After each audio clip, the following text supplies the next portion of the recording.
এটা আসলে একটা ধারাবাহিক ব্যাপার, যেহেতু প্রায় বিগত 33 বছর ধরে এই আয়োজনটা হচ্ছে।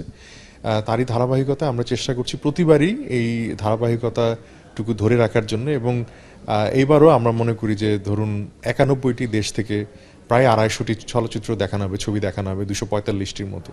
কাজে সব মিলিয়ে এই আয়োজনটা কিন্তু সবসময় যদি গড় ধরা হয় 250 ছবি কিন্তু এই চলচ্চিত্র উৎসবে দেখানো হয়। কাজে এটা যে কোনো পরিমাপেই বাংলাদেশের প্রেক্ষাপটে একটা অনেক বড় স্কেলের বা মাত্রার চলচ্চিত্র উৎসব।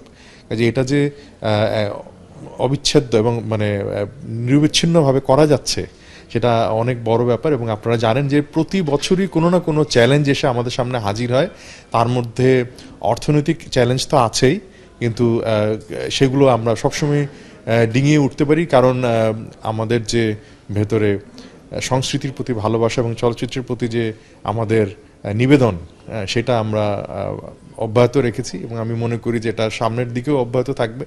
এবং ঢাকা আন্তর্জাতিক চলচ্চিত্র উৎসব এভাবেই প্রতি বছর আয়োজনের মধ্য দিয়ে বাংলাদেশে যারা চলচ্চিত্র প্রেমী আছে এবং দেশের বাইরে যারা আছেন তাদের যে আগ্রহ রয়েছে সেটাকে জাগরুক রাখতে পারবে। ঢাকা আন্তর্জাতিক চলচ্চিত্র উৎসবের একটা শক্তির জায়গা হলো মানুষের ভালোবাসা।